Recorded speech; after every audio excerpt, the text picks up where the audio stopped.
자, 안녕하십니까. 이트렌드 강흥보 센터장입니다. 자, 오랜만에 삼성 자산운용과 함께 콜라보레이션으로 방송을 진행하는 컨텐츠가 있습니다. 오늘 아주 재밌는 주제의 ETF를 가지고 오신 분이 계십니다. 삼성 액티브 자산운용의 이해창 팀장님을 모셨습니다. 안녕하십니까? 네, 반갑습니다. 네.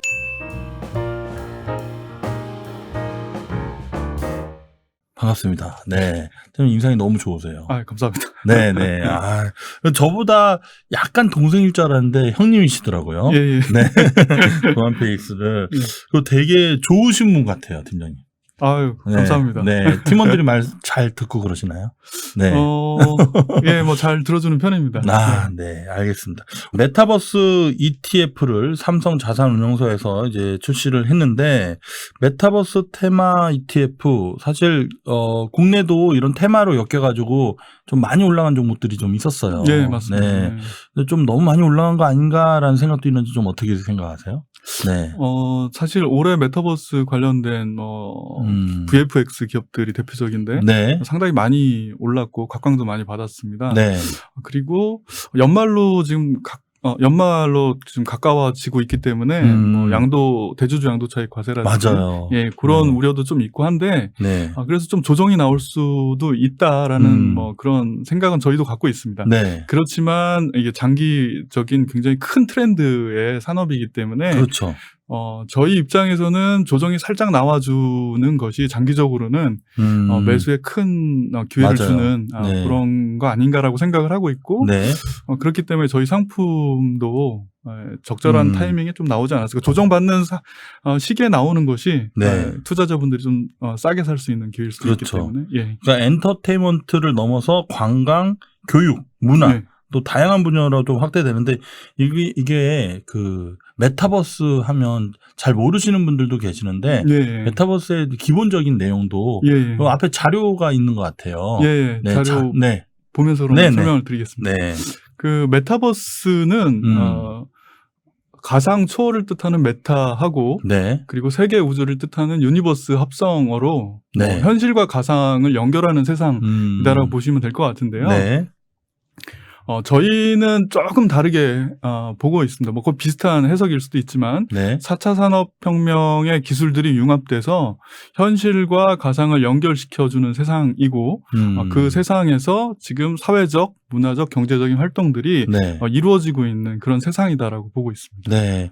사실 뭐 메타버스 관련된 이 게임 같은 예. 로블록스 예. 저희 아이들도 예. 4살 때부터 열심히 했는데 벌써 3, 4년 정도 했는데 예. 정말 거기서 많은 일들이 벌어지더라고요. 최근에 예. 오징어 게임 같은 그것도 메타버스 안에서 구현이 되더라고요. 예, 저희 딸들도 재밌게 하고 있습니다. 네네네네. 알겠습니다. 그러면 이제 메타버스 가상 초월 또 세계 우주 유니버스는 유니버셜 스튜디오의 맞죠? 맞습니다. 그것도. 예. 그렇군요. 이거 사실 이게 어르신분들 같은 경우에는 예. 메타버스 말은 들었는데 좀 어렵긴 해요. 예. 네, 메타버스 게임. 그리고 네이버에서 만든 그게 제페토. 뭐죠? 제페토. 예. 벌써 3억 명 이상이 예. 사용하고 있다고 하는데 예. 근데 사용하는 연령대가 좀 예. 10대 유지인 것 같던데요. 예, 맞습니다. 네. 10대 유저들이 80% 이상을 점하고 있기 때문에 네. 사실은 저도 이제 저희 딸들이 하는 거를 저희 딸들도 10대거든요. 네네네. 딸들이 하는 거를 뭐 많이 지켜보는 편이고 제가 적극적으로 하지는 않고 있는데 재밌게 하고 있더라고요. 그러면은 사실 이게 돈이 되려면 그 10대 젊은 친구들보다 어린 친구들보다는 20대, 30대, 40대까지 그렇죠. 이렇게 퍼져야 되잖아요. 그러다 보니까 50대, 60대 우리 형님들 같은 경우에 메타버스 잘 모르겠다 이러신 분들도 계시고 이걸 너무 먼 미래 아니야 이렇게 생각하고 있는데 지금 현실은 좀 많이 다가와 있나요? 현실은 굉장히 많이 다가와 있고, 이런, 메타버스 관련돼서 상당히 다양한 경제 활동들이 이미 실제로 일어나고 있다라고 저희는, 보고 있습니다. 트래비스 스캇이라는 뭐 많이 회자되는 그런 래퍼의 콘서트 같은 경우에는 작년에, 3일간 5회 정도 네. 콘서트를 했고, 뭐 9분 정도씩 했으니까 사실 50분 정도 콘서트를 네, 한 건데, 2,770만 명이 와. 그 콘서트에 참석을 했다고 하니까, 네. 그분이 이제 2019년도에 오프라인 콘서트가 네. 170만 불 네. 정도 했었기 때문에, 오히려 가상세계에서의 콘서트가 10배 이상 매출이 일어나는 그런 현상들도 나타나고 있기 때문에 네. 사실상 먼 미래가 아니고 네. 현재 굉장히 활발하게 나타나고 있는 그런 현상이기 때문에 네. 투자하시는 분들은 반드시 네. 메타버스 관련돼서는 이렇게 관심을 가져야 된다라고 저희는 생각하고 있습니다. 알겠습니다. 이제 다양한 가상 세계를 표현할 수 있을 것 같은데 좀 구체적으로 어떤 유형으로 나눌 수 있을까요? 네. ASF라는 비영리 연구단체, 미국에 존재하는 연구단체에서 네. 메타버스를 굉장히 잘 정리했습니다. 2007년도에 4가지 시나리오를 네. 제시했는데 네. 가상세계, 라이프로깅, 증강현실, 거울세계 이렇게 뭐 보시는 것처럼 네. 4가지로 정리가 돼 있습니다. 네. 가상세계 먼저 좀 간단하게 설명을 드리면 네. 좁은 의미의 메타버스다라고 보시면 될 것 같고요. 디지털과 CG로 구현된 또 다른 가상 공간의 세계다라고 보시면 되는데 저희가 흔히 하는 게임이라든지 뭐 제페토 같은 경우도 네. 이 가상 세계에 들어간다라고 보시면 될 것 같습니다. 그리고 증강현실 같은 경우는 뭐 드래곤볼의 그 스카우트 혹시 알죠, 뭐 아시죠? 알죠. 예. 이렇게 자기 에너지 딱 스카우트 쓰면 예. 에너지 점수 보고 너는 나보다 힘세, 약해 이런 걸. 그렇죠, 그렇죠. 네네. 예, 그런 것처럼 현실의 사물에 디지털의 정보를 입혀주는 그런 증강현실은 사실은 네. 지금 많이 게임 뭐 포켓몬고 같은 경우는 그래서 이제 많이 활용되고 있고 포켓몬고라면 이 포켓몬의 그 얘네들이 피규어 걔네들 이 종류가 여러 개 있잖아요. 그게 이렇게 아이패드나 아이폰으로 이렇게 보면 저쪽에서 있어서 걔를 잡으러 가는. 맞습니다. 네, 그런 게임. 라이프로깅 같은 경우는 말 그대로 삶의 기록입니다. 저희가 살고 있는 삶의 모습을 디지털 세상으로 기록으로 옮기는 건데 SNS가 대표적입니다. 뭐 트위터라든지 페이스북 같은 경우가 라이프로깅으로 정리된다라고 보시면 될 것 같고요. 인스타그램이라든가, 네, 맞습니다. 뭐 유튜브에 브이로그를 올려도 그렇죠. 그렇게 우리의 삶이 기록되는 그런 거다라고 보시면 그렇게 따져보면 우리 예전 20년 전에 한 싸이월드가 최초의 그렇죠. 메타버스. 그리고 메타버스 안에 이 뭐죠? 계속해서 아이템들을 사고 팔고 하는 도토리에서부터 라이프로깅. 네. 그리고 거울 세계. 거울 세계는 말 그대로 현실 세계를 거울에 비춘 것처럼 디지털 세계로 컨버팅하는 뭐 그런 거다라고 보시면 되는데 구글 어스라든지 구글 어스, 그 거리뷰라든지 뭐 내비게이션 이런 것들이 거울 세계에 속한다라고 보시면 될 것 같습니다. 카카오 맵이라든가. 맞습니다. 그렇군요. 거울 세계.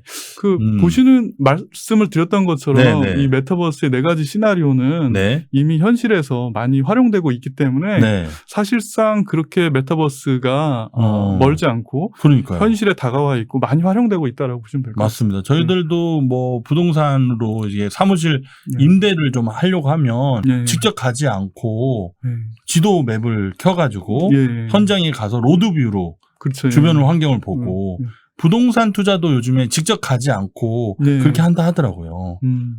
그것도 거울 세계를 활용한. 그래요. 그러면은 그게 다 이 먹거리라는 거잖아요. 그렇죠, 맞습니다. 네, 알겠습니다. 라이프로깅에 대해서는 그럼 유튜브도 큰 측면에서 메타버스 안에 있는 거네요. 유튜브도. 그렇게 보실 수 있습니다. 삶의 기록이기 때문에. 알겠습니다. 자, 우리 뭐 현재 메타버스 산업 어디까지 왔다고 보시나? 우리 대화 중에 좀 어필을 많이 해주셨는데 좀 말씀을 좀 더 추가적으로 부탁드립니다. 메타버스는 저희는 포스트 인터넷 시대를 주도하는 신 패러다임이다라고 저희는 정의를 드리는데요.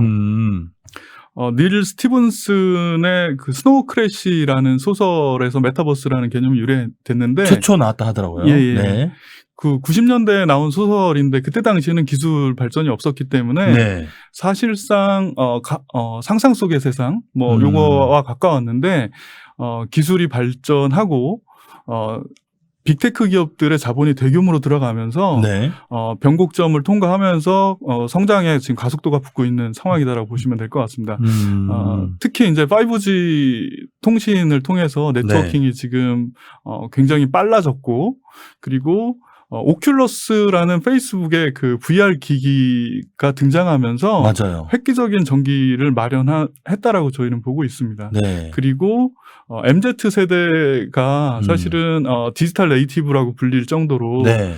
여러 가지 다양한 그 가상 세상에 대해서 거부감이 없고 맞아요. 코로나 같은 경우로 인해서 사실은 MZ 세대뿐만 아니고 거의 모든 세대가 비대면 서비스를 자연스럽게 이용할 수 있게 되면서 그렇죠. 메타버스 세상은 많이 다가와 있지만 그게 좀 가속화되고 있다라고 네.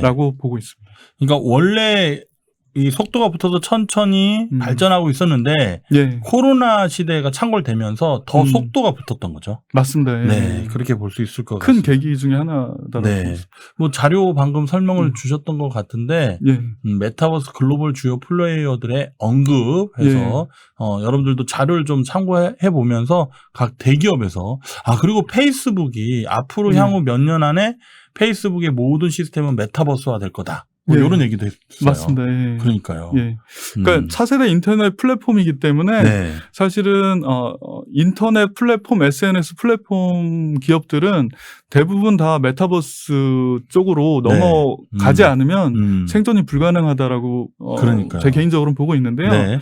사실은 도스 인터넷 시대에서 기억납니다. 예. 네. 그 윈도우가 나오면서 사실 거기에 적응하지 못했던 기업들은 다 퇴출되고 맞습니다. 거기에 적응해서 성공했던 기업들은 엄청난 성공을 누렸기 때문에 뭐 페이스북처럼 메타버스 세상으로 빨리 넘어오는 기업들 같은 경우는 뭐 물론 이제 잘해야 되겠지만 큰 성공을 계속해서 큰 성공을 누릴 수 있다라고 저는 생각하고 메타버스를 등한시하거나 아니면 속도가 느린 기업들 같은 경우는 뭐 생존의 위협에 직면할 수도 있지 않을까라고 맞습니다. 보겠습니다. 예전에 우리 그 사진, 필름 사진, 코닥이 필름을 비즈니스 모델 계속 끌고 가다가 결국에 디지털화에 밀려서 거의 뭐 부도 직전까지 갔다가 요즘에 새로운 모습을 좀 키우고 있잖아요. 그러니까 시대에 좀 이렇게 유연하게 뭐 메타버스가 시대 흐름이라면 근데 저희들도 이제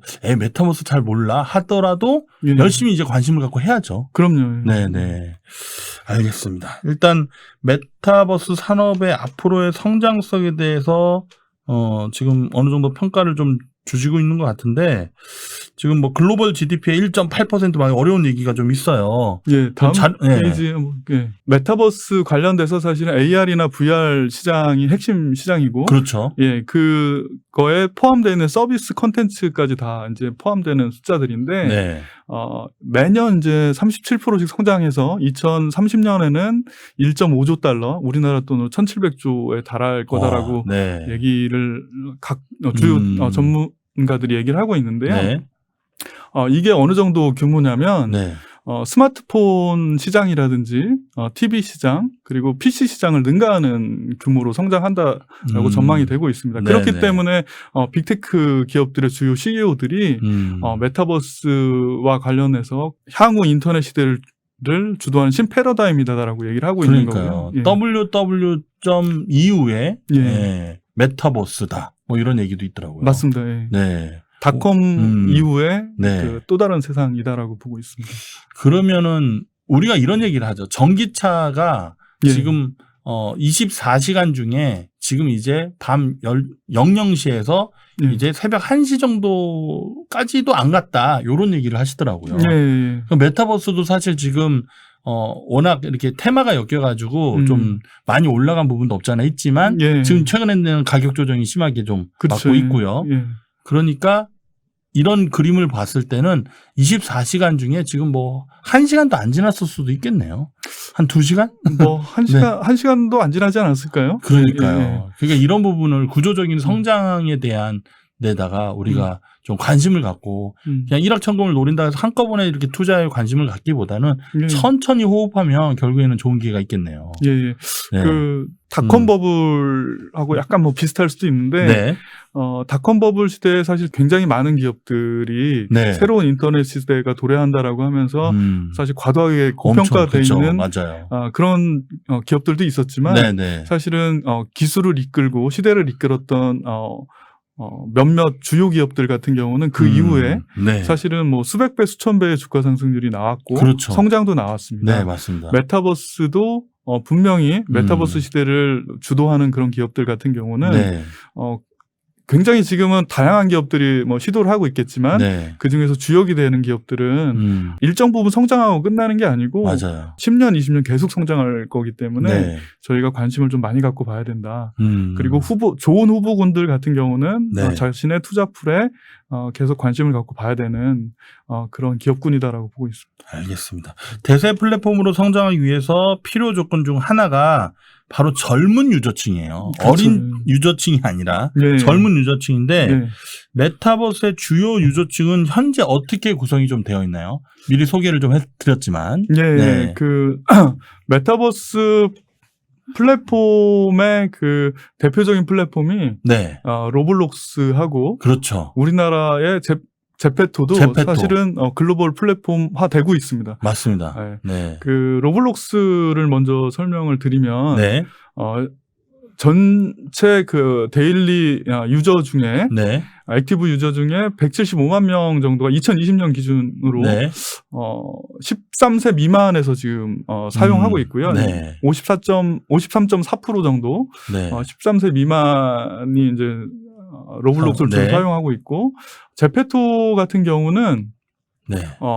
이제 제가 이제 가지고 있는 숫자는 뭐 2억 명인데 네. 지금 최근에 3억 명 맞습니다.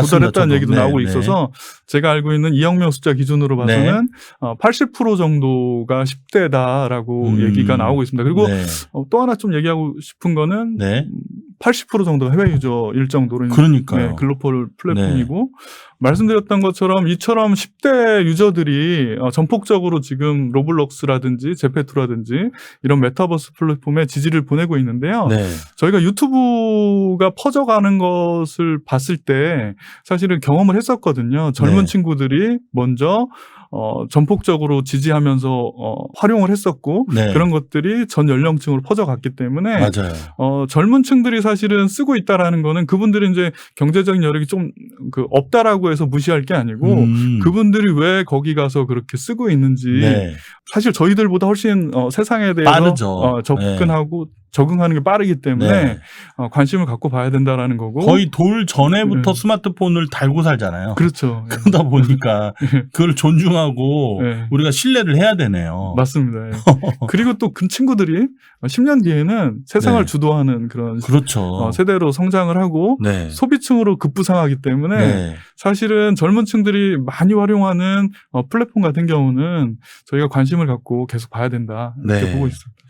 참 앞으로는 우리 금융사들도 이 메타버스 세계 안에서 그 뭐 여의도 지점, 뭐 선릉 지점, 뭐 삼성 지점이 아니라 메타버스 안에 지점이 형성돼서 거기서 계좌도 개설하고 삼성 자산운용사도 거기서 펀드도 우리가 가입할 수도 있고 그렇게 되겠네요.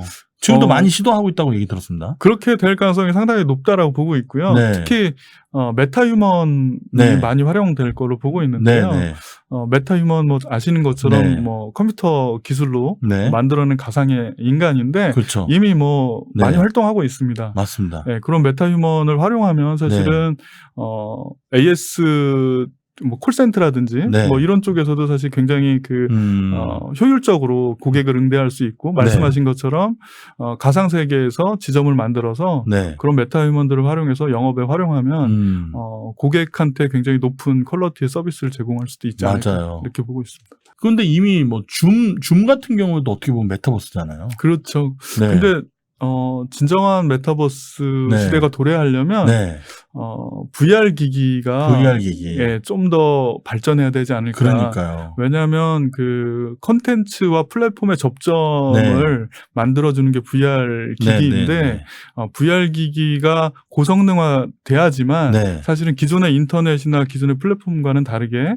현실감이라든지 상호작용이라든지 경제활동이라든지 이런 것들이 좀 더 현실감 있게 이루어질 수 있기 때문에 사실은 오큘러스가 지금 성공하고 있지만 사실 내년도에 이제 애플의 AR 글래스라든지 플레이스테이션의 뭐 VR2라든지 이런 것들이 출시가 되면 조금 더 한 단계 좀 발전하는 그런 메타버스 접점 기기가 나오지 않을까라고 보고 있고 그런 것들이 계속 발전해야지 말씀하신 것처럼 조금 더 지금은 좀 현실감이 조금 떨어지는데 많이 떨어지죠. 그러니까 재택근무를 해주세요 해가지고 임직원들이 재택근무를 할 때 그냥 온라인에 접속돼 있는 정도만 보고 컴퓨터 쓰는구나 요 정도라면 우리가 알 수 있는데 좀 방금 팀장님께서 말씀 고도화가 되면 이거를 착용함과 동시에 회사에 출근하게 되는 거죠. 그렇죠. 맞습니다. 그리고 회사 안에 들어가 있고 이렇게 손을 뻗으면 내 손이 이렇게 보이면서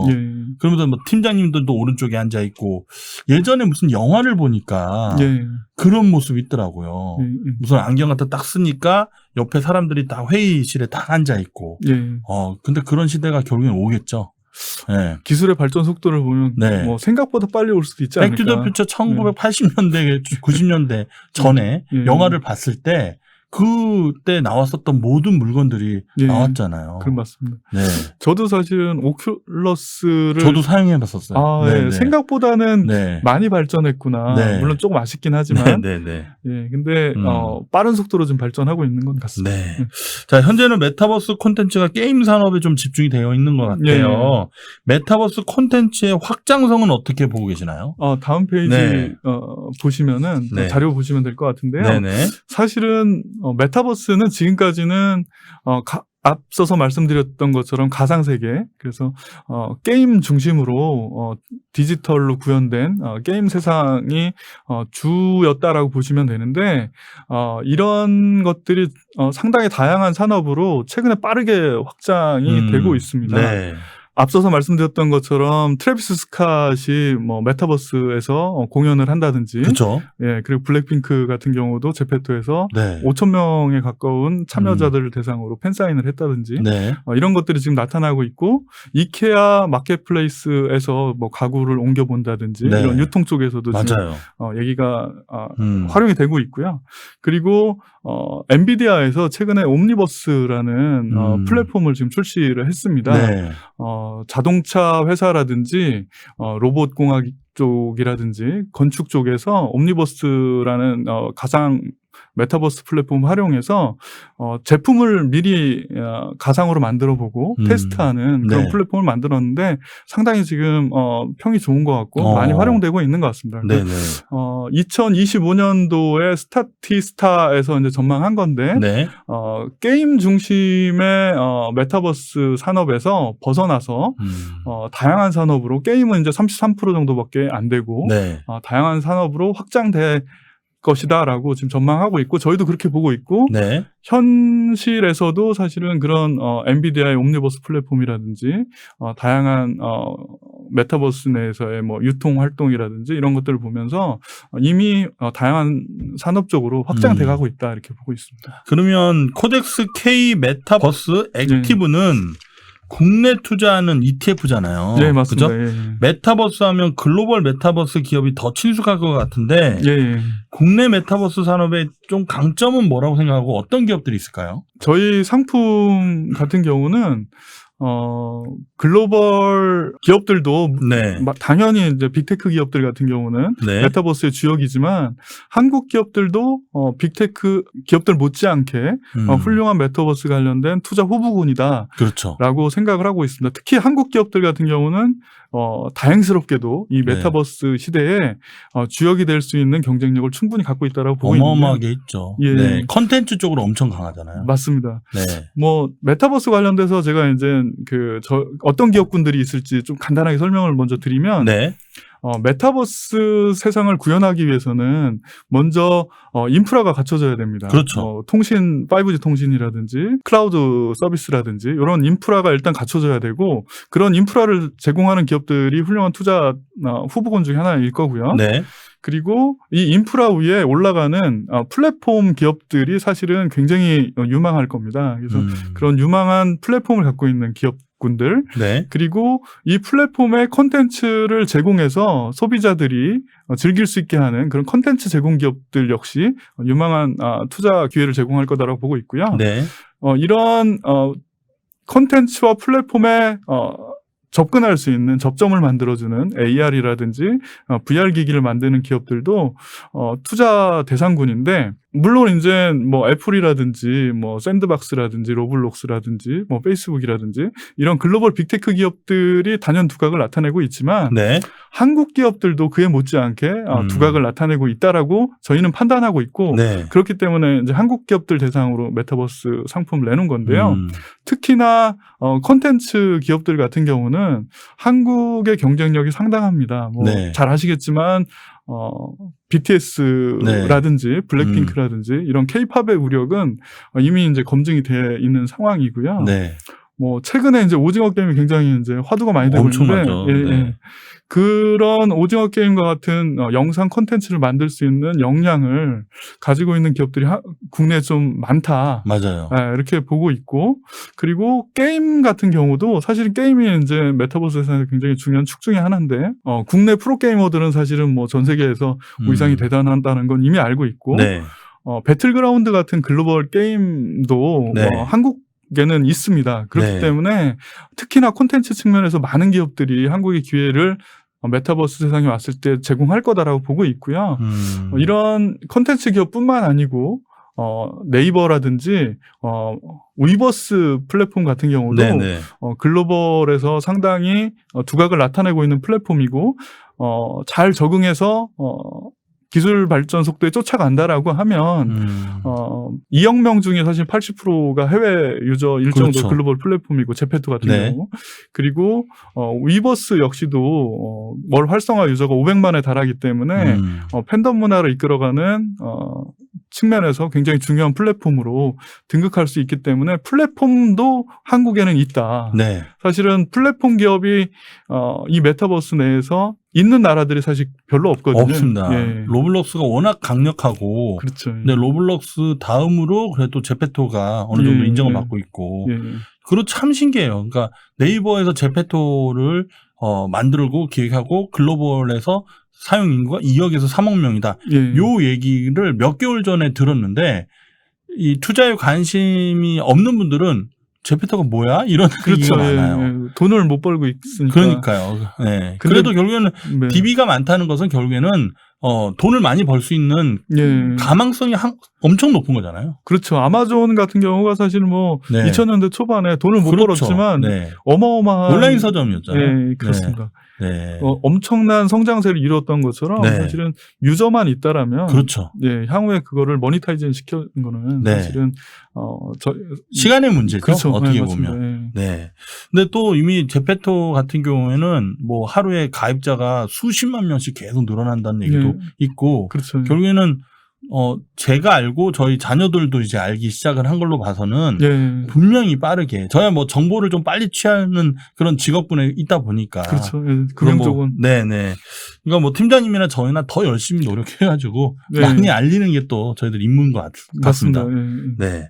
자, K 메타버스 ETF를 왜 액티브로 출시했는지 또 궁금합니다. 13일 날 출시가 되는데요. 4개의 그 상품이 출시가 됩니다. 3개의 상품이 패시브고 저희 상품만 이제 액티브로 나오는데요.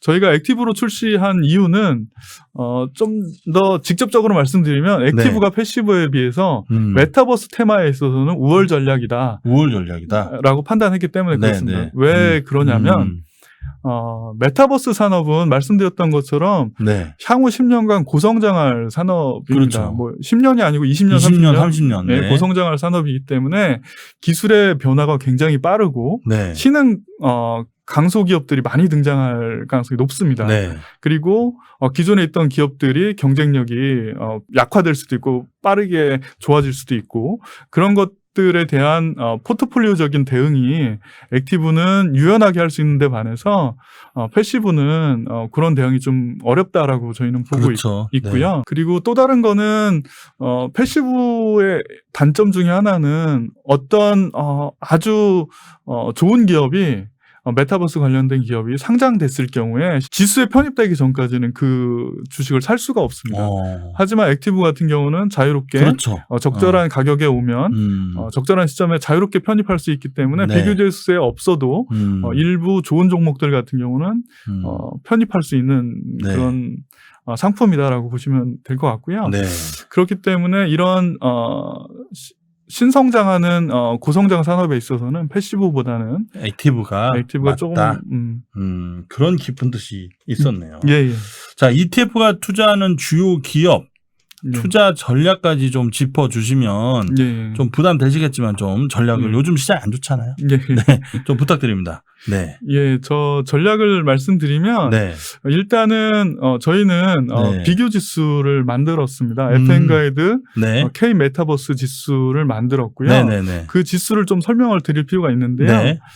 FN 가이드 K 메타버스 지수는 시가총액을 저희가 일부는 고려를 했고요. 그렇지만 키워드 스코어 가중 방식으로 했기 때문에 메타버스 관련된 기술을 갖고 있다라고 언급되는 그런 기업들을 모아서 30개 정도로 FN 가이드 K 메타버스 종목군을 추출했고 지수를 만들었는데요. 저희가 이제 열심히 FN 가이드 협업해서 만들었기 때문에 메타버스 관련해서 우리가 관심을 갖고 봐야 되는 기업들이 뭔지라고 공부하고 싶으신 분들이 있다면 FN 가이드에서 볼 수 있거든요. 탑 10까지는. 그래서 그런 기업들을 저희가 일단 30개 종목을 추출해냈고 그래서 저희가 이제 K 메타버스 액티브 ETF 요거를 종목 포트폴리오를 구성할 때는 비교 지수 내에서 좋은 종목군을 먼저 선별해냅니다. 멀티플이라든지 성장성이라든지 퀄러티라든지 이런 것들을 종합적으로 고려해서 그런 기업들을 먼저 선별하고요. 그리고 말씀드렸던 것처럼 액티브이기 때문에 메타버스 테마하고 관련성이 꽤 큰데도 신규 상장이라든지 아니면 지수가 아직 키워드 스코링이 흡수되지 않았기 때문에 좀 빠져있지만 정성적으로 봤을 때 이거는 메타버스와 관련성이 크다라고 판단되는 기업들 같은 경우도 저희가 선별 투자할 수 있고 그리고 고성장에서 메타버스 테마로 편입될 수 있는 그런 기업들도 저희는 골라서 투자하려고 한다라는 거 보시면 될 것 같습니다. 그게 가장 기본적인 포트폴리오 전략이다라고 보시면 될 것 같고요. 주요 기업들 앞서서 말씀드렸던 플랫폼 단에서 뭐 네이버라든지 위버스를 갖고 있는 하이브라든지 그런 플랫폼 기업들 같은 경우는 중장기적으로 플랫폼이 글로벌화 될 수 있는지 그리고 성장 속도가 줄지 않는지 그런 것들을 보면서 저희가 메인 종목으로 사실은 가져갈 가능성이 높은데 그런 기업들은 그렇게 저희가 포트폴리오를 구성해 갈 생각이고 말씀드렸던 것처럼 저희는 이제 한국의 콘텐츠 기업들에 주목하고 있는데 게임 업체들 중에서 저희는 크래프톤하고 펄어비스에 주목하고 있는데요. 크래프톤 같은 경우는 11월에 펍지에서 배틀그라운드 뉴 스테이트를 출시하는데요. 9월 달에 이미 가입자가 4천만 명 어마어마하네요. 사전 예약 수가 4천만 명이 넘었습니다. 그래서 글로벌 게임으로서 한 단계 더 레벨업 될 가능성이 높은 그런 상황이기 때문에 11월 달에 이 게임이 나왔을 때 어느 정도의 성공을 거두는지도 중요한 관전 포인트다라고 보고 있습니다. 그리고 펄어비스 같은 경우도 8월 달에 도깨비라는 게임을 공개를 했는데 물론 이제 23년에 나오기 때문에 아직 시간은 좀 있습니다. 그렇지만 이 도깨비가 메타버스 게임을 표방하고 나온 게임이기 때문에 펄어비스의 도깨비는 항상 좀 관심을 가지고 계속 보셔야 된다라고 생각을 하는데 뭐 이렇게 긴 관점에서도 좋지만 12월 달에 중국에서 검은 사막, 네, 검은 사막 M이 지금 텐센트와 같이 출시되는데 굉장히 큰 시장에서 출시가 되고 있기 때문에 그 게임이 어느 정도의 성공을 거두는지도 투자자분들이 좀 단기적으로는 네. 관심 갖고 봐야 될 포인트다라고 저희 보고 있습니다. 그래서 그런 기업들도 저희 좋게 보고 있고 말씀드렸던 것처럼 영상 쪽 제작 쪽에서는 VFX 기업들을 기본적으로 저희 좋게 보고 있는데 그런 기업들은 최근에 이제 말씀하셨던 것처럼 올해 주가가 많이 올랐기 때문에 비중은 조금 적게 두고 밸류에이션 멀티플이라든지 리오프닝 관련돼서 좀 수혜가 나올 수 있는 뭐 제이 컨텐트리라든지 뉴 같은 기업들 예, 이런 기업들 저희 좋게 보면서 관심 갖고 있습니다. 그리고 아프리카 TV를 저희가 이제 언급해 드리고 싶은데 메타버스에서의 주역 중에 하나는 뭐 게임의 비중이 준다 하더라도 사실은 게임이 될 겁니다. 그래서 그 게임의 성장세가 더 가팔라질 가능성이 높다라고 보고 있는데 그런 게임을 중개하는 굉장히 경쟁력 있는 플랫폼이고 게임 관련돼서 중개하던 플랫폼들이 다 지금 시장에서 철수하고 있거든요. 그렇기 때문에 시장 지위가 더 강화되고 있는 상황에서 게임 관련된 광고 시장 굉장히 커질 수 있는데 그런 시장이 커지는 거에 간접적인 수혜를 아프리카 TV가 편하게 누릴 수 있지 않을까. 유튜브가 이제 그 실시간 이 스트리밍 방송에 좀 집중을 하면서 아프리카 TV도 좀 저무는 거 아니야 이런 예상도 일부 있었지만 굳건히 살아 있습니다. 맞습니다. 팬층이 굉장히 굳건하고요. 그렇죠. 그 문화가 있다 보니까 그렇죠. 끝까지 살아남는 것 같습니다.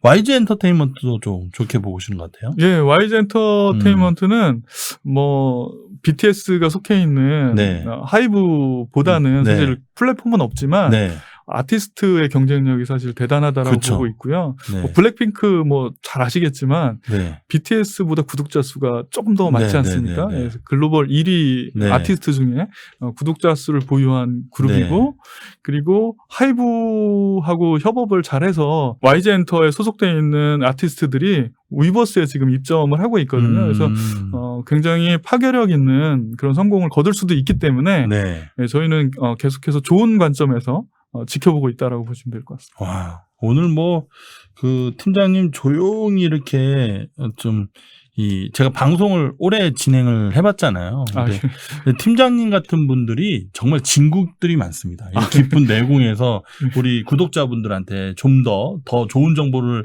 이렇게 드리고자 말씀을 좀 이렇게 신중하게 좀 해주셨던 것 같아요.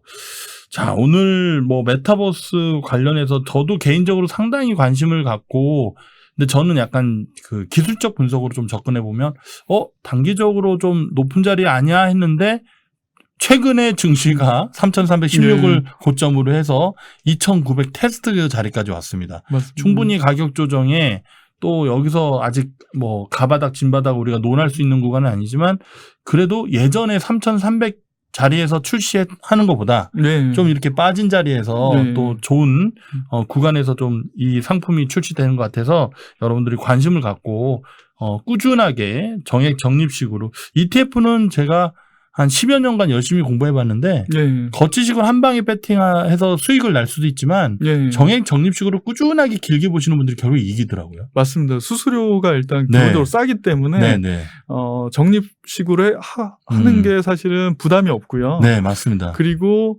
저희가 생각했을 때는 이 메타버스라는 게 장기간 고성장할 산업이기 때문에 단기 굴곡은 뭐 언제든지 발생할 수 있지만 시간이 지나놓고 보면 싼 수수료에 부담 없이 투자했을 경우에 산업의 높은 성장세를 대부분의 투자자분들이 가져갈 수 있는 그런 저는 이 상품을 팀장님이 딱 보고 우리 자녀들에게 10년에 한 번씩 미성년자 때 2천만 원씩 이렇게 증여를 할 수가 있잖아요.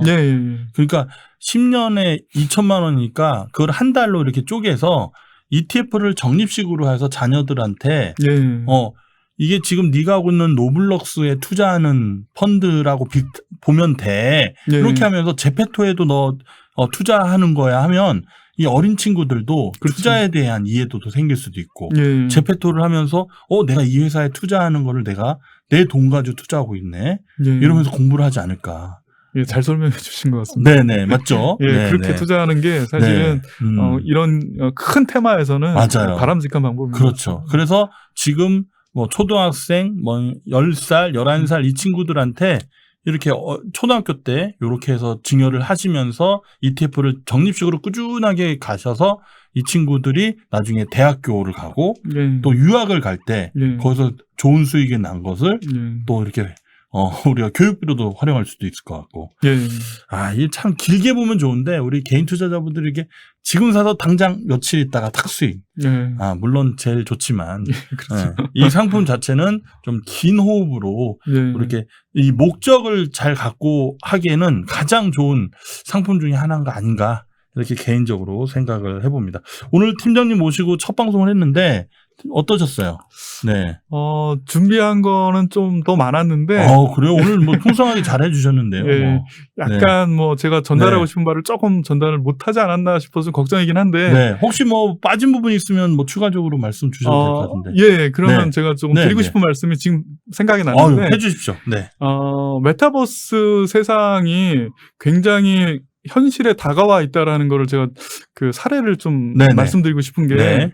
사실은 유저들이 그 메타버스라는 플랫폼에서 콘텐츠를 사실 생산하기 시작해야지 네. 힘이 생기거든요. 네이버 같은 경우도 사실 지식인이라는 쪽에 굉장히 그러니까 맞아요. 유저들이 네. 자발적으로 네. 참여하면서 컸듯이 네. 메타버스도 마찬가지인데 메타버스의 그 참여자들이 굉장히 자발적으로 네.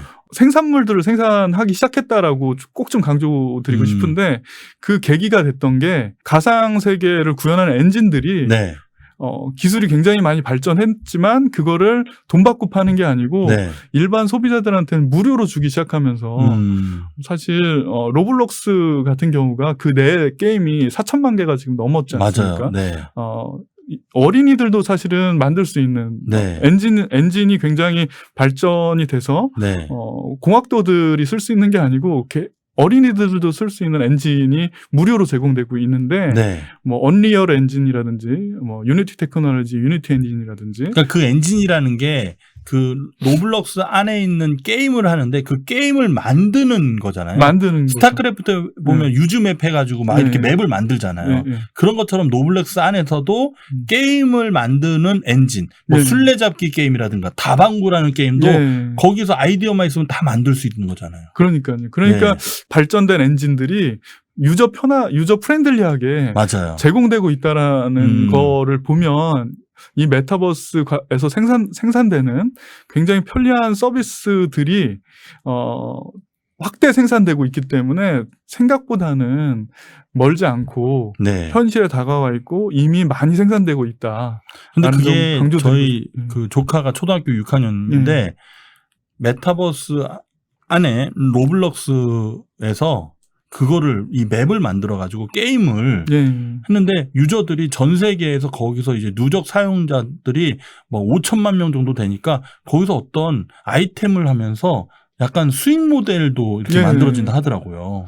그러니까 가상의 경제가 작동되기 시작한 그러니까요. 유저들이 많이 참여하기 시작하면서 그렇기 때문에 사실은 유저들이 참여하면서 경제가 형성되기 시작하면 그 플랫폼 자체가 굉장히 강건해지지 않습니까?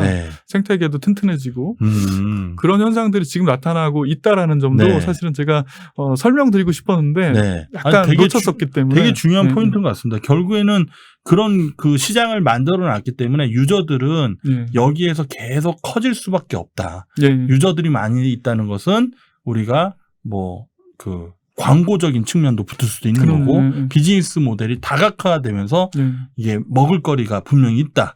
그래서 이 ETF는 좋다. 이런 얘기신 거잖아요. 멀지 않고 그렇기 때문에 지금부터 적립식으로 하시든 아니면 다른 뭐 메타버스 관련된 기업들이든 관심을 갖고 계속 보셔야 된다. 향후 20년을 주도할 테마 중에 하나다라고 네. 강조드리고 싶습니다. 알겠습니다. 요즘에 삼성 자산운용 우리 유튜브 채널에서도 많은 콘텐츠들이 업로드가 되잖아요. 팀장님도 한번 출연해 보셨나요? 네. 저는 사내 런치 사내에서? 토크. 런치 토크. 조만간에 거기서도 또 메타버스 ETF가 출시가 되면 아마 방송 출연하시지 않을까. 그때 저도 가서 응원을 하도록 하겠습니다. 여러분들도 감사합니다. 삼성 자산운용 유튜브 채널에서 우리 이해창 팀장님을 또 보시게 되지 않을까 이렇게 생각해 봅니다. 지금까지 삼성 액티브 자산운용의 이해창 팀장님과 좋은 말씀 나눴습니다. 수고하셨습니다. 감사합니다.